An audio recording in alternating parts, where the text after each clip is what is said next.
जिस एरिया में रहते हो, ठीक है चाइना होगा आपका दोस्त, लेकिन जहाँ पे जियोपॉलिटिकली पाकिस्तान प्लेस्ड है, आप आपका हमसाया तो इंडिया ही है ना। ऐसे ही। आपको रहना है इंडिया के साथ ही ना, तो इंडिया के साथ साथ ही रहना है ना बॉर्डर पे। तो आपको जरूरत है कि आपकी बॉर्डरिंग जो भी कंट्रीज हैं, ममालिक हैं, उनके साथ बना के रखना है, बेहतर रिश्ते करना है ताकि ट्रेड में आसानी हो। आपको अच्छे प्राइसेस में आप अशिया की चीजें इंपोर्ट कर सकते हैं। जो आपके साइड का कश्मीर है, वहाँ के लोग ये बताएं पाकिस्तान को कि आप जहां भी जाओगे वहां अब आप हमारे हक की बात करो कि हमें ये सब नहीं। अगर आपकी कोई मजबूरी है जिसकी वजह से हमें ये सब आप नहीं दे रहे हैं, अगर पैसों की कमी है तो पैसे ही मांग लो। जहां भी जाते हो यूनाइटेड नेशन में पैसे ही मांग लो, लेकिन अब हमारे हक की बात करो। अब उस तरफ की हक की बात करने की कोई जरूरत ही नहीं है। इंडिया में 7 लाख आर्मी है, 8 लाख आर्मी है, 10 लाख आर्मी ही है ना। आर्मी किसके लिए होती है? लोगों की हिफाजत करने के लिए होती है। लेकिन गिनती अगर आपको करनी है तो बलूचिस्तान में कितने लोग मिसिंग हैं, कभी इसकी गिनती की है? 8,000 से ज्यादा वहां पे लोग मिसिंग हैं। मंगला डैम की वजह से 10,000 से ज्यादा फैमिली डिस्प्लेस्ड हैं। ये गिनती क्यों नहीं करते? अगर बलूचिस्तान की गिनती की होती तो हम आरक्षण बिल की बात कर रहे थे, वुमेन्स आरक्षण बिल की। क्या आपको पता है कि ठीक है पाकिस्तान इंडिया से आगे होगा मेट्रो सिटीज में, जैसे आपने कहा, लेकिन बलूचिस्तान में और खैबर पख्तूनवा में जीरो रिप्रेजेंटेशन है औरतों की।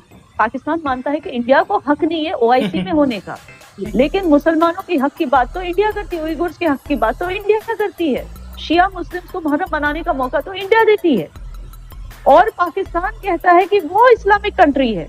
ये पाकिस्तान कश्मीर को किस बलबूते पे वापस मांगना चाहता है? क्योंकि कश्मीर भी मेजॉरिटी मुस्लिम है और पाकिस्तान एक इस्लामिक नेशन। एम आई राइट? तो Islam is the root cause, जिसकी वजह से वो बुनियाद है इस्लाम, जिसकी वजह से वो कश्मीर वापस चाहता है। वापस नहीं, सॉरी, आई मीन जिसकी वजह से वो कश्मीर चाहता है अब के कश्मीर अपने पास आ जाए। लेकिन इस्लाम के लिए पाकिस्तान क्या कर रहा है? अब आपके फ्रेंड्स अगर शाहरुख खान, सलमान खान है, तो पाकिस्तान का अली जफर क्या बोल रहा है, पाकिस्तान की बीना मलिक क्या बोल रही है, उस पर आप ध्यान देंगे क्या? तो ये चीज है ना, आपको समझने की जरूरत है। मैं आपकी इंसल्ट नहीं करना चाहती, बट दैट्स द ट्रूथ। मगर मैं एक चीज बताऊंगी, बिकॉज आप पाकिस्तान की बात कर रहे हो, कंपैरिजन की, तो एक चीज है जिसमें पाकिस्तान इंडिया से आगे रहा है। दोस्तों स्वागत है आपका एक और वीडियो में, और वंस अगेन हमारी रिएक्शन वीडियो है जिसका टाइटल है Indian Muslim girl from Kashmir Yana Mir reply to Pakistan, Pak public reaction on India real TV. आप सभी को पता होगा, बताने की जरूरत नहीं है कि जो हमारे पड़ोसी हैं थोड़े से सटकेले हैं। भाई मैं सबकी बात नहीं कर रहा हूँ, लेकिन ज़्यादातर सटकेले हैं। 1947 में जब पार्टीशन हुआ, उसके बाद में मतलब जो भी अपना टू नेशन थ्योरी के बेसिस पे जो भी दोनों देश बने, पाकिस्तान और इंडिया, उसके बाद में कश्मीर के लिए जो भी जद्दोजहद उन्होंने करी है, और आज भी इनका भाई रंडी रोना चालू है। लेकिन ठीक है, हमेशा इनको समय समय पे मतलब एक तरीके से मुंह की खानी पड़ती है। और ये लोग आए दिन मतलब भाई जो कश्मीर इनके पास है वो तो उनसे संभाला नहीं जा रहा, अपना खुद का देश इनसे संभाला नहीं जा रहा है। और जो हमारे साथ अभी है, जो उनके पास है POK, पाक ऑक्युपाइड कश्मीर, वो भी हमारा अभिन्न अंग है, जिसको आपने छल से, बल से, एक तरीके से कहे, बाद में मतलब इंटरनेशनल काफ़ी सारे रूल्स एंड रेगुलेशंस आ गए जिसको हम वापस नहीं लेके आए। तो भाई उन्हें भी अपने भारत देश में उसे भी शामिल करेंगे, और एक समय पे करेंगे, ठीक है, बिल्कुल करेंगे, छोड़ेंगे तो नहीं। और आए दिन वहाँ के लोग भाई उल जलूल बातें जो इंडियन साइड जो कश्मीर है उसके बारे में किया करते हैं। तो ऐसे में एक वीडियो आपके सामने लेके आया हूँ, एक इंडियन कश्मीरी मुस्लिम गर्ल, मैं इंडियन की बात कर रहा हूँ, मैं मुस्लिम भी बोल रहा हूँ, मैं कश्मीरी भी बोल रहा हूँ, ठीक है, उन्होंने यहाँ पे क्या कुछ बोला है, चल के देखते हैं। बाद में अगर कुछ लगेगा तो मैं अपने भी ओपिनियन दूंगा, और आपके जो भी ओपिनियन होंगे, आपकी जो राय होगी वीडियो देखने के बाद में, प्लीज़ कमेंट बॉक्स में ज़रूर देना, क्योंकि भाई हर एक ओपिनियन, हर एक राय मायने रखती है। ठीक है, चलिए स्टार्ट करते हैं। दोस्तों मैं हूं सुहेब चौधरी और आप देख रहे हैं मेरा और आपका YouTube channel real entertainment TV. सबसे पहले आपकी मोहब्बतों का बहुत शुक्रिया कि आप मेरे काम को, मेरे एफर्ट्स को पसंद करते हैं। लेकिन अगर किसी ने अभी तक इस चैनल को सब्सक्राइब नहीं किया तो सब्सक्राइब कर दें, ताकि हर आने वाली वीडियो आप तक पहुंच सके। पाकिस्तान में इस टाइम बहुत से इश्यूज चल रहे हैं, पेट्रोल क्राइसिस, फ्यूल क्राइसिस के साथ साथ हमारे यहाँ पे बिजली का जो पर यूनिट है दिन ब दिन बढ़ता जा रहा है। इकोनॉमी की सिचुएशन पूरी दुनिया के सामने है। इंटरनेशनल रिलेशंस की बात करें तो कोई भी कंट्री इस टाइम पे हमारे साथ बिजनेस करने को तैयार नहीं है। लेकिन इन तमाम परेशानियों के बावजूद अगर हमें यूनाइटेड नेशंस में जाके कोई बात याद आती है तो वो सिर्फ कश्मीर की बात याद आती है। इन चीजों पे बात करने के लिए याना मीर हमारे साथ मौजूद हैं, कश्मीर से बिलोंग करती हैं और पूरे इंडिया को रिप्रेजेंट करती हैं। पूरे इस टाइम नाम है इंडिया पाकिस्तान में, खास तौर पे अगर हम बात करें तो। अस्सलाम वालेकुम याना जी, कैसी हैं आप? कोई भी इंडिविजुअल इंडिया को रिप्रेजेंट नहीं करता है, पहली चीज़। जो कितना भी अच्छा हो, चाहे मैं हूँ चाहे कोई भी हो, कोई भी इंडिविजुअल पूरे इंडिया को रिप्रेजेंट नहीं करता है। अगर किसी भी मतलब एक बड़े पोजीशन पे है और कोई एक डिग्नेटरी है जो यूएन जैसे जो मतलब ऑर्गेनाइजेशन है, वहाँ पे अगर वहाँ पे जाता है और एक डेजिग्नेटेड पोस्ट पे है, अगर वो वहाँ पे जाता है तो वो इंडिया को रिप्रेजेंट करता है। मेरे जैसे, आपके जैसे, या फिर कोई भी ऐसा क्रिएटर हो या फिर कोई भी ऐसी इंडिविजुअल हो जो मतलब सोशली एक्टिव है, वो इंडिया को रिप्रेजेंट नहीं करता है, ऐसा मैं सोचता हूँ। आप क्या सोचते हो? प्लीज़ कमेंट एक बार ज़रूर करना। वालेकुम अस्सलाम सुहेब, मैं ठीक हूँ, आप कैसे हो? अल्हम्दुलिल्लाह, मैं भी फिट फाट ठीक है। याना जी, हम अक्सर ये देखते हैं कि कहीं पे वुमेन एम्पावरमेंट की अगर बात की जाती है, पाकिस्तान हो, इंडिया हो या कोई भी, मतलब खास तौर पे पाकिस्तान इंडिया हो, तो मेन सिटीज जैसे पाकिस्तान में इस्लामाबाद, लाहौर, कराची या इस तरह के एक दो सिटीज हैं, वहां की हम एग्जांपल दे देते हैं कि वहां पे देखें जी क्या मतलब खवातीन जॉब कर रही हैं, वो ऑफिस में जा रही हैं, वो अपना बिजनेस कर रही हैं, लेकिन बाकी तमाम पाकिस्तान की जो खवातीन है उनका हम जिक्र नहीं करते। एक नॉलेज के लिए मैं जानना चाहता हूं, क्या इंडिया में भी जो वुमेन एम्पावरमेंट की बात की जाती है वो दिल्ली, बम्बई या इस तरीके से दो तीन बड़े सिटीज में ही होता है, या ओवरऑल दी इंडिया ये चीज इक्वली जो है वो की जाती है? नहीं, कश्मीर की बात करें जी, हर जगह ऐसी होता है, there is not much difference. मगर मैं एक चीज बताऊंगी, बिकॉज आप पाकिस्तान की बात कर रहे हो, कंपैरिजन की, तो एक चीज है जिसमें पाकिस्तान इंडिया से आगे रहा है, वो है वुमेन्स रिप्रेजेंटेशन इन पॉलिटिक्स। ठीक है ना, political empowerment and political representation of women, यानी कि खवातीन की नुमाइंदगी पार्लियामेंट में, उसमें पाकिस्तान इंडिया से आगे ही रहा है, क्योंकि 190 कंट्रीज में से पाकिस्तान 100 पे था पोजीशन, ठीक है ना, और इंडिया था 140 पर। मतलब कि इंडिया में औरतों की रिप्रेजेंटेशन पार्लियामेंट में पाकिस्तान से भी कम थी, और इवन नेपाल से भी कम थी। नेपाल की 54% जो है, हमने ये बिल इंट्रोड्यूस करा के भी औरतों की रिप्रेजेंटेशन 14% से 33% कर दिया, लेकिन वो फिर भी नेपाल से कम है। अभी नेपाल में तो 54% है। मैं वो बता रही हूँ कि इस तरह हम बहुत पीछे रह गए थे वुमेन रिप्रेजेंटेशन में। यहाँ तक कि जो स्टेट असेंबलीज है, वहाँ तो औरतों की रिप्रेजेंटेशन सिर्फ 9% है इंडिया में। यानी जैसे आप कह रहे हो कि मेट्रो सिटीज से हटके अगर आप छोटे जिले में जाओ या स्टेट रिप्रेजेंटेशन की तरफ जाओ, तो वो तो और भी कम था औरतों का।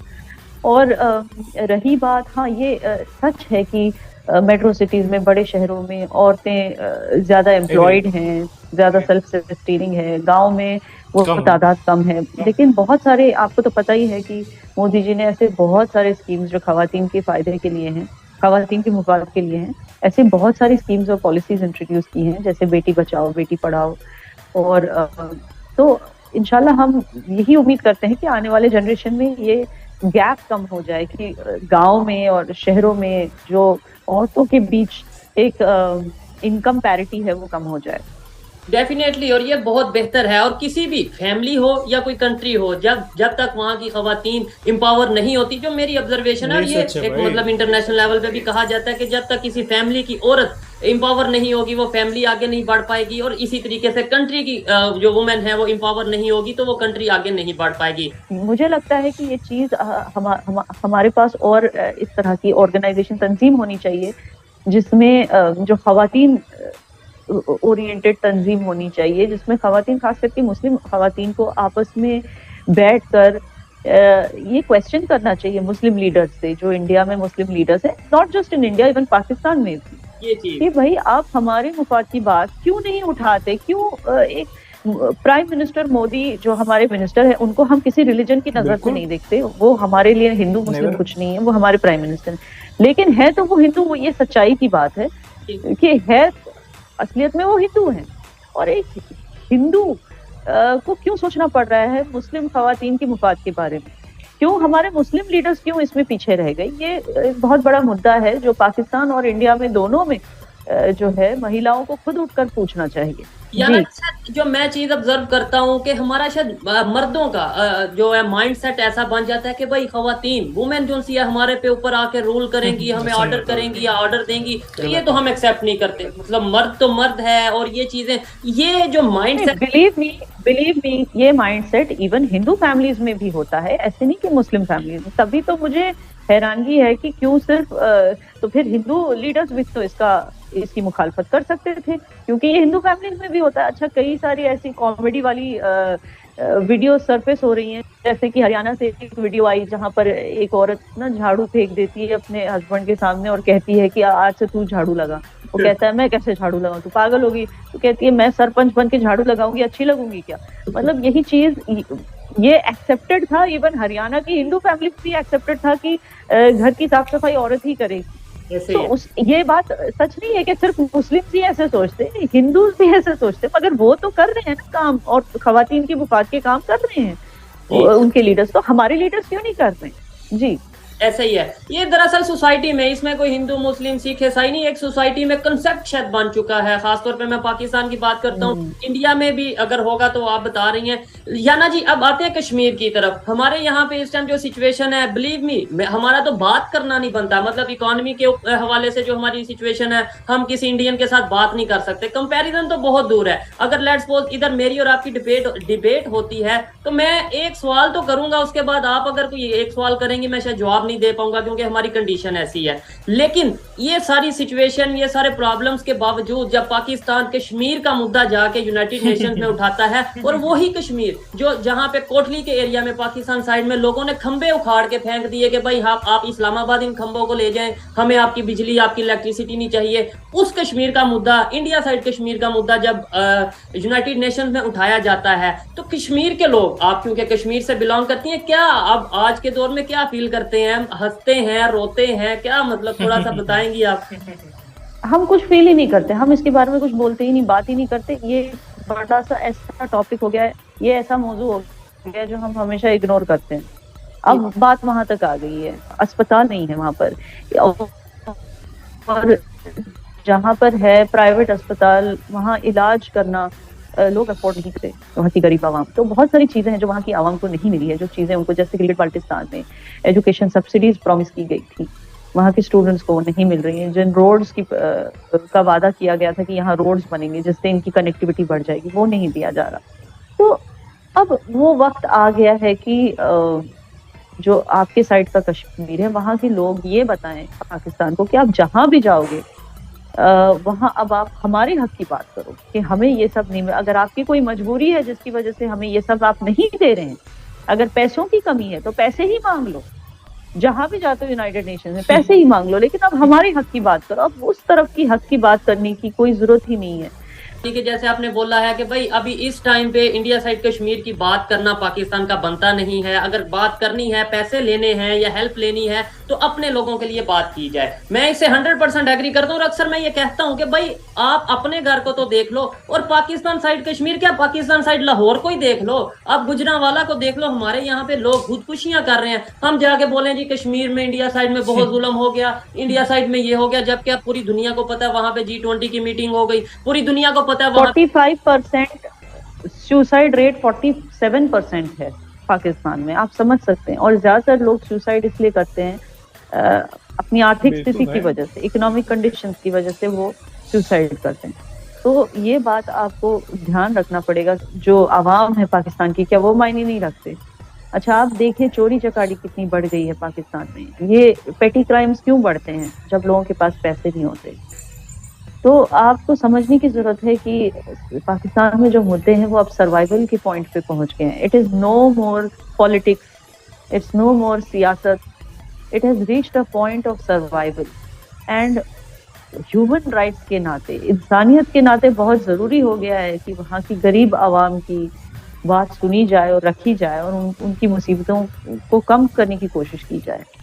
ठीक है जाना जी, आज से 2 साल पहले, 4 साल पहले, या कभी हम जब मीडिया में देखते थे तो पाकिस्तान से कोई भी स्टेटमेंट आती थी, इंडिया के मीडिया बहुत भड़क उठता था, बहुत मतलब यह है कि वो जज्बाती, उधर से भी रिस्पांस आता था। अब मैं चीज नोटिस कर रहा हूँ, ऑब्जर्व कर रहा हूँ कि पाकिस्तान ने अभी इंडिया कनाडा का इशू हुआ, इसमें भी स्टेटमेंट दी, लेकिन इंडिया से कोई रिस्पांस नहीं आया, कोई उसको जो सा वो इतना हाईलाइट नहीं किया गया। फिर इसके बाद अभी यूनाइटेड नेशंस में पाकिस्तान की तरफ से बार बार आवाज उठाई जा रही है, लेकिन इंडिया इसके ऊपर बिल्कुल खामोशी और इतना, मतलब क्या समझते हैं अब इंडिया में, चाहे वो पब्लिक हो, चाहे गवर्नमेंट हो, चाहे पॉलिटिशियन हो, पाकिस्तान की किसी स्टेटमेंट को सीरियस लेना छोड़ गए हैं या क्या? इसमें आप अपना कहना चाहेंगे? मैं बोलता हूँ, मैं जरा थोड़ा सा अपने भी ओपिनियन देता हूँ। क्या होता है ना, एक कहावत है, मतलब एक कहानी है, शायद आपने सुनी होगी। एक गांव में एक लकड़हारा रहता था, गडेरिया रहता था, भेड़ चराई करता था, जंगल में जाता था भेड़ चराने। तो उसको मतलब ना एक शरारत सूझी, मतलब ठीक है सब कुछ चलता है, गांव वाले ने बोला कि भाई अगर शेर वीर आएगा तो वहाँ से ज़ोर से चिल्लाना, शेर आया शेर आया, और हम लोग आपको बचाने के लिए दौड़ेंगे। अब गडरिया थोड़ा ढेर साड़ा था, बस में जाता था, आराम से भेड़े छोड़ देता था, पेड़ पे बैठ के एम ही चिल्लाता था, शेर आया शेर आया शेर आया। गाँव वाले दौड़ के जाते थे। ठीक है, एक दिन गए, कहीं शेर था ही नहीं भाई, उसको उंगली हुई थी, मतलब उसको उंगली करना था, मतलब शेर नहीं आया था। गांव वाले घर पे आ गए। फिर कुछ दिन बाद में फिर से गडेरिया को मतलब सेम मस्ती सूझी, गडेरिया फिर से पेड़ पे चढ़ के बोला शेर आया शेर आया शेर आया। गांव वाले फिर से लाठी डंडे लेके आ गए। क्या था? कुछ नहीं था। गांव वाले 4 गाली दे के वहाँ से चले गए। फिर से बोला एक दिन जाके शेर आया शेर आया शेर आया। उस दिन गांव वाले नहीं आए, लेकिन शेर उस दिन आया था, उसकी जितनी भी भीड़ें थी खा गया। एग्जाम्पल में दे रहा हूँ। तो कश्मीर का जो मुद्दा है पाकिस्तान के लिए यूएन में उठाना, सेम वैसा ही हो गया है। तो यूएन में जितने भी लोग बैठे हुए हैं सबको पता है कि वही गडेरिया है जो रोज़ आके बोलता है कि शेर आया शेर आया शेर आया, इन द सेंस कि कश्मीर कश्मीर कश्मीर। तो अब किसी को फ़र्क नहीं पड़ता, पहली चीज़। दूसरी चीज़, हमारे लिए भी वही है, हम उसको भी उसी गडेरिया के जैसा समझते हैं कि गडेरिया भाई आता है। गडेरिया मतलब कि एक शख्स की बात कर रहा हूँ, बिल्कुल इसको अनायास ही लेके मत जाना, लोग बड़े ऑफेंड हो जाते हैं। ठीक है, तो एक सापेक्षता एक कहानी थी, इसलिए मैंने बोल दिया। तो अभी हमको भी आदत हो गई है कि भाई चलो ठीक है, 4 कुत्ते भौंकते हैं तो भौंकने देने का उनकी आदत होती है। उनके ऊपर उंगली नहीं करना चाहिए, वो भौंकेंगे, भौंक के चुप हो जाएंगे, उनके ऊपर ज़्यादा तवज्जो नहीं देना चाहिए। बस इतनी सी बात है। ये मेरे अपने पर्सनल ओपिनियन थे, बाकी जो भी मैडम जी हैं तो बोलेंगे कुछ। पहले हम अक्सर देखते थे पाकिस्तान को सीरियसली लेती, लंबी लंबी डिबेट होती थी आपस में, एक दूसरे को इधर से स्टेटमेंट आ रही है वहां से, अभी तो कुछ ऐसा हो ही नहीं रहा। मैं वही कह रही हूँ, जब पाकिस्तान की आवाम खुद पाकिस्तान को सीरियस नहीं लेती तो हम क्या लेंगे। देखिए, जब सोहबत पे भी डिपेंड करता है, जिस तरह की सोहबत आजकल इंडिया में है, जिस तरह से इंडिया की पॉपुलैरिटी परवास कर रही है, MBS के साथ उठना बैठना हो रहा है, सऊदी क्राउन प्रिंस के साथ, तो ऐसे ऐसे लोगों के साथ जब उठना बैठना हो रहा है तो इंडिया जाहिर सी बात है उस चीज पे ध्यान देगा कि ये लोग क्या कह रहे हैं। अब पाकिस्तान क्या कह रहा है उस पर कैसे ध्यान जाएगा। जब सोहबत ही बदल चुकी है तो सोच भी बदल जाती है। जैसे जैसे हम आगे बढ़ रहे हैं, जिस रफ्तार से इंडिया आगे बढ़ रहा है, आप देखिए इसरो के काम देखिए, कहाँ कहाँ हमने, और मेक इन इंडिया के काम देखिए, G20 जो हुआ अभी अभी, ऐसी बहुत चीजें हैं जिसकी वजह से हमारी पॉपुलैरिटी दुनिया भर में परवास कर रही है।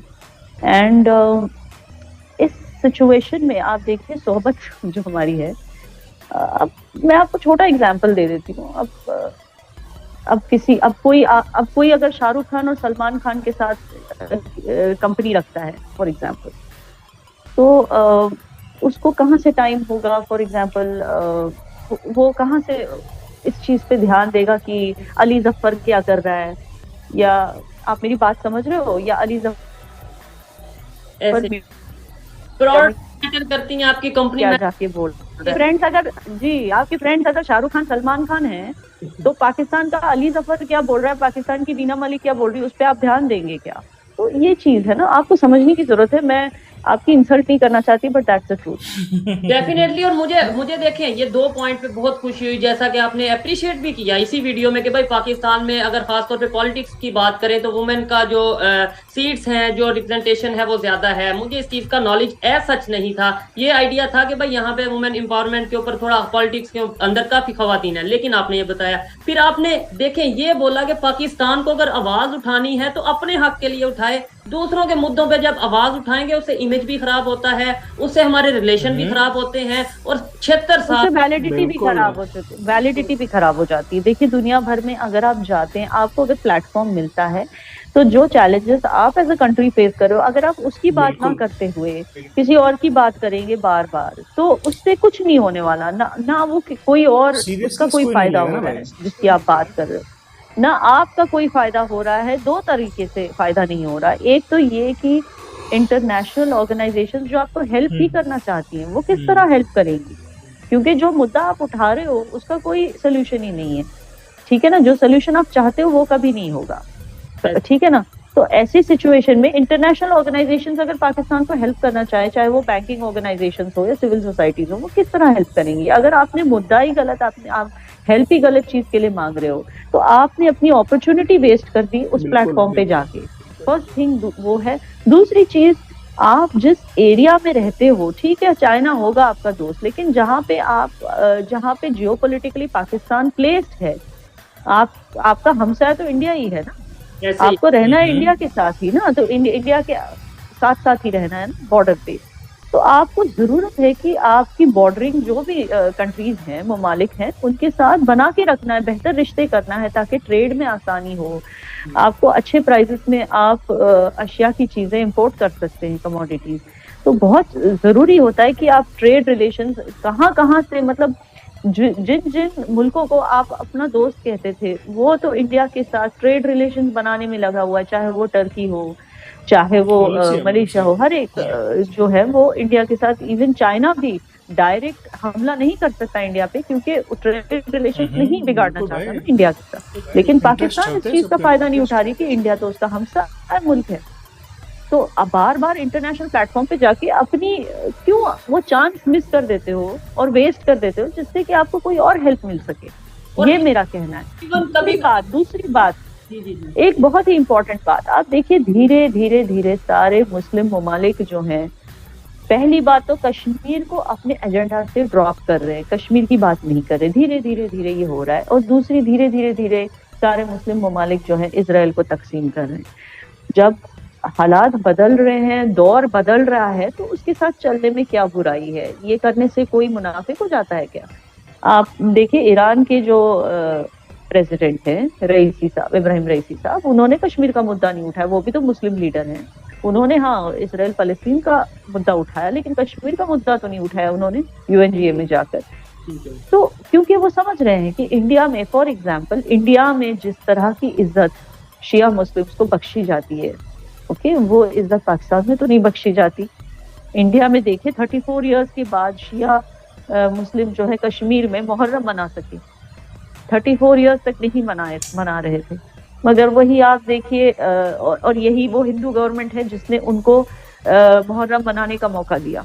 और वही आप देखिए मुहर्रम पे अफगानिस्तान में, पाकिस्तान में क्या होता है, शियाओं को मारा जाता है, उनके जो शिया फ्लैग्स होते हैं उनको उतारा जाता है, ये सारी चीजें होती है। तो सारे मुस्लिम ममालिक धीरे धीरे ये देख रहे हैं कि सबसे ज्यादा जो मुसलमानों के राइट्स हैं वो इंडिया में है, पूरे साउथ एशिया में। और ये जो प्रोपेगेंडा पे कितने टाइम तक दुकान चल सकती है?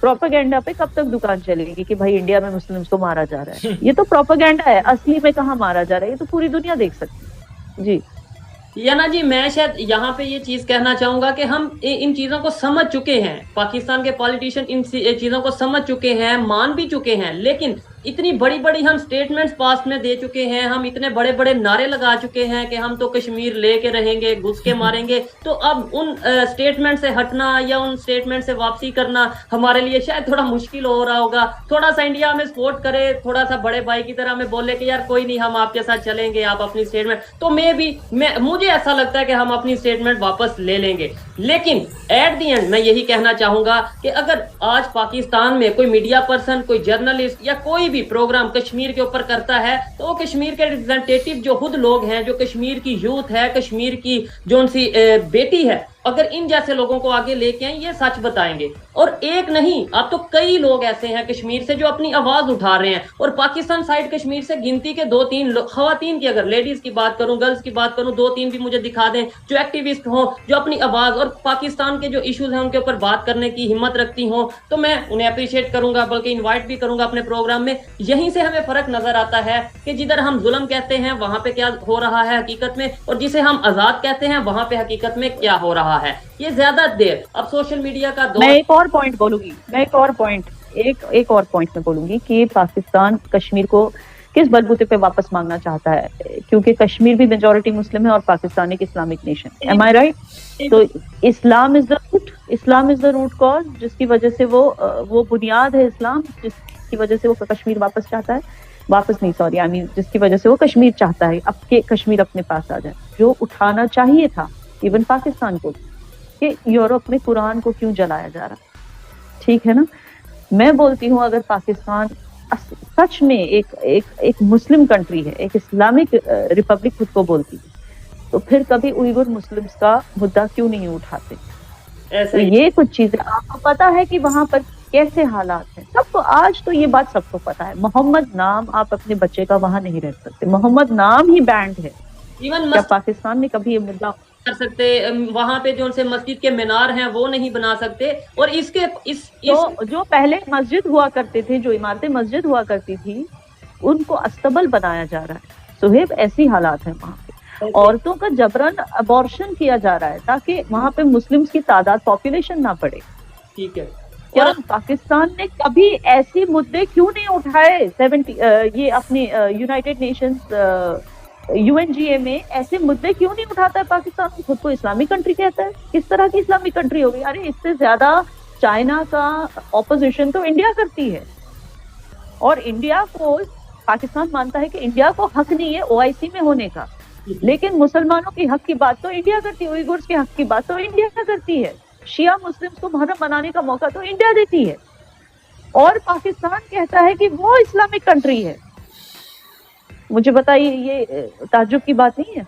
यही चीजें हैं, देखें। और इसके ऊपर हमारे जो ex prime minister Imran Khan साहब से सवाल पूछा गया इंटरनेशनल मीडिया पे कि भाई आप चाइनीज मुस्लिम जो हैं, उइगर मुस्लिम हैं, उनके बारे में क्या कहना चाहेंगे? उन्होंने बहुत मासूमियत से ये कह दिया कि भाई मुझे तो इस खबर के बारे में ही नहीं पता। और अगर वाकई में नहीं पता तो भी हैरत वाली बात है, और अगर पता होने के बावजूद आपने ये स्टेटमेंट दी तो फिर उससे भी ज्यादा हैरत वाली बात है। मैं ये समझता हूँ कि अब मैं एज ए पाकिस्तानी, मैं हूँ या मेरे जैसे जितने भी लोग हैं, मुझे शर्म आती है कि जब मैं कश्मीर की बात करता हूँ, खासतौर पे किसी इंडियन के साथ, मुझे शर्म आती है जब मैं बात करता हूं कि जी अगर मैं ये सवाल करूं कि भाई इंडिया में मुसलमानों पे जुल्म, यहाँ पे हमारे मुसलमान, आप मिनोरिटीज को तो छोड़े, मुसलमानों के साथ हमारे साथ क्या हो रहा है? ये आप गिनती करते हैं, आप लोग हमेशा गिनती करते हैं इंडिया में, और वो गिनती हमेशा बदलती है। इंडिया में 7 लाख आर्मी है, 8 लाख आर्मी है, 10 लाख आर्मी ही है ना। आर्मी किसके लिए होती है? लोगों की हिफाजत करने के लिए होती है। लेकिन गिनती अगर आपको करनी है तो बलूचिस्तान में कितने लोग मिसिंग हैं, कभी इसकी गिनती की है? 8,000 से ज्यादा वहां पे लोग मिसिंग हैं। मंगला डैम की वजह से 10,000 से ज्यादा फैमिलीज डिस्प्लेस्ड हैं। ये गिनती क्यों नहीं करते? अगर बलूचिस्तान की गिनती की होती तो हम आरक्षण बिल की बात कर रहे थे, प्रोविंस आरक्षण बिल की। क्या आपको पता है कि ठीक है पाकिस्तान इंडिया से आगे होगा मेट्रो सिटीज में, जैसे आपने कहा, लेकिन बलूचिस्तान में और खैबर पख्तूनवा में 0 रिप्रेजेंटेशन है औरतों की पार्लियामेंट में। क्यों है? क्योंकि अगर औरतें आ गई पार्लियामेंट में तो वो बोलने लग जाएंगी कि कितने उनके भाई और उनके फादर्स, उनके भाई, उनके शोहर को किस तरह से घरों से उठा के ले जाया जाता है, फिर उनकी बॉडी कहीं फेंकी हुई मिलती है और अंदर से ऑर्गन्स गायब होते हैं। जब वो ये सब बोलने लगेंगी तो इसीलिए इनको नुमाइंदगी दी ही नहीं पार्लियामेंट। तो जरूरी हो गया पाकिस्तान के लिए कि अपने गिरबान में झांक के बात करें। जी डेफिनेटली, मैं आपकी इस बात से एग्री करता हूँ। बहुत अच्छा लगा आपसे बात करके। और इस तरीके से अगर पाकिस्तान और इंडिया की यूथ के दरमियान डिबेट होगी तो मैं समझता हूँ कि आने वाले टाइम में रिलेशन जरूर जरूर जरूर बेहतर होंगे। लेकिन पहले हमें एज ए पाकिस्तानी अपनी सोच को बदलना है, पहले हमें अपने विजन को बदलना है, पहले खुद को एजुकेट करना है। किसी पे उंगली उठाने से पहले अपने गिरेबान पे झांकना है। याना जी, बहुत अच्छा लगा आज आपसे बात करके। तो भाई जाते जाते शोएब भाई, पता नहीं आप मेरी वीडियो देखते हो कि नहीं देखते, वो छोटा सा क्रिएटर हूँ मैं, और शायद मेरी पहुंच आप तक नहीं होगी, लेकिन मैं इतना ज़रूर कहना चाहूँगा कि जो भी वहाँ के यूथ हैं, जो भी मेरी वीडियोस देखते हैं, वहाँ की जो हुक्मरान हैं उनसे आप सवाल करिए, उनसे आप जवाब मांगिए कि भाई जो असली मुद्दे हैं उनके बारे में बात किया करो।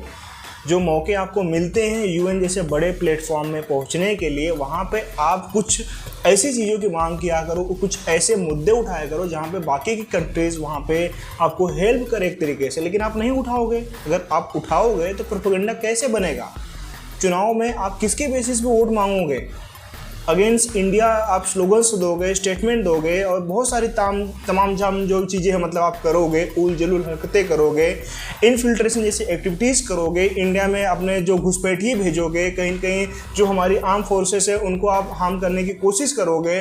जगह जगह पे मतलब अभी आपने देखा होगा एक इंसिडेंट हुआ था जहाँ पे एक बस को पूरी तरीके से मतलब पूरी बस में जितने भी लोग तीर्थयात्री सवार थे सभी को मार दिया गया।